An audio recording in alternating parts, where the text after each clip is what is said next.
Welcome back to Roy on Rescue. I'm going to be answering a question that came in regarding food poisoning.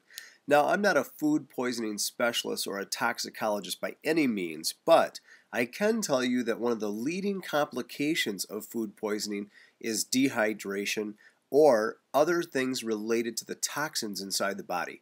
See, normally it's either a viral or a bacterial infection that came in through foodborne entry, or it could be a toxic poisoning.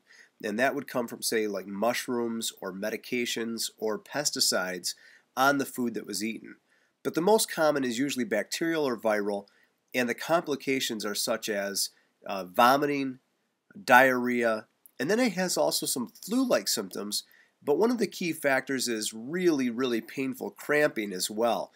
Anyways, when you're dealing with food poisoning, normally it comes on within 24 to 48 hours. A lot of times you'll be able to note that it is a food poisoning in so much as anybody else who ate the same food will also get the same symptoms. Most cases of food poisoning are mild and people overcome them, but we do have around 3,000 deaths a year from food poisoning complications. And most of this, as I said before, is related to dehydration and electrolyte imbalance. Some of them can be so serious that it causes kidney function failure or kidney failure, or it can also cause other problems internally with other organs. Some of them are neurotoxins and can cause paralysis and other things. But the most common, as I said before, is the food poisoning that causes the cramping, the nausea, the vomiting, and the diarrhea.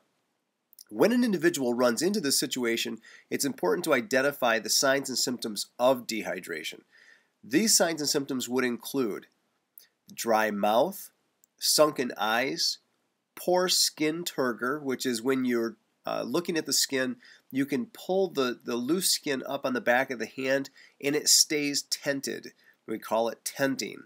And then failure to urinate within 8 hours. So these can be some of those signs and symptoms of dehydration. If they get to that point and they're starting to become lethargic, not being able to produce urine, maybe their mouth is real dry, their lips are dry, this can become a serious issue, not only just from the dehydration itself and the problems associated with that, but also the electrolyte imbalance.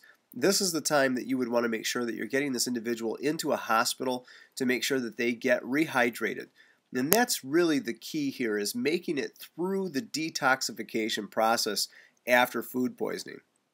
It's also vital to remember that some foods, that have bacteria on them, those bacteria colonies really grow when left outside of a refrigeration. So if food has been left out on the picnic table, this is kind of the prevention side of this.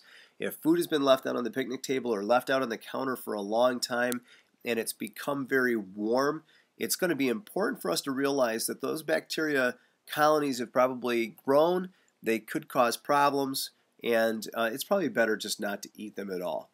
So I hope this was helpful.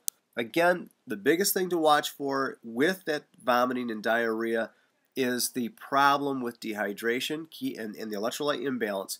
Keep that in mind. Watch for those signs and symptoms, and make sure you get a hold of your doctor or get them into the ER so that we can try to manage that problem. So from Roy on Rescue, keep on rescuing and have a great day.